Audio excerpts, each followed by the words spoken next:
this one's come in from a mate of mine who bought this retail in Singapore. This is Gibbston Valley Pinot, the 04.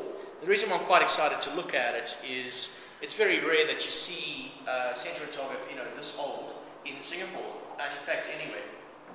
And because most of it is being produced and consumed straight away, it's quite rare even to buy an 07 or an 08 Pinot these days.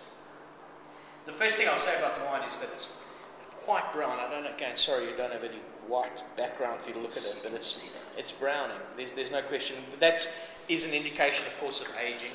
It's not necessarily the depth of brownness that makes you think the wine's shot, but it is an indication that it's on track. The thing that I guess I'm missing from the nose is that primary fruit that explodes off almost always with Central Otago Pinot.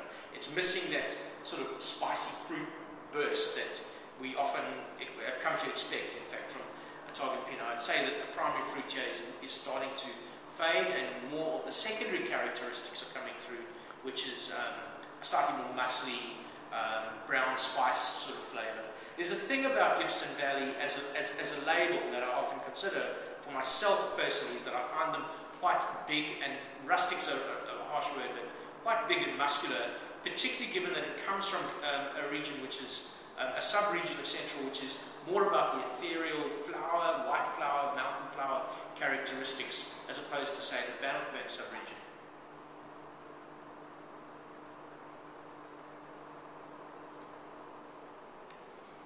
I would say that the wine, whilst completely drinkable, is still showing that stamp of Gibbston Valley.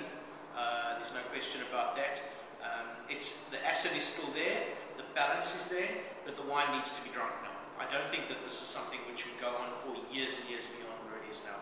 The debate that we had when we looked at it quickly before was, if you put this next to an 04 Burgundy, the 04 Burgundy would have a lot more structure and, I guess, direction and focus in terms of where it was aging and where it was cellaring, whereas this wine, I guess, is getting to a point now where it's done all it's going to do in terms of its primary New World fruit, and I'm not terribly sure where it's going to head next. So if you do have this, it's about $95 in the stores here.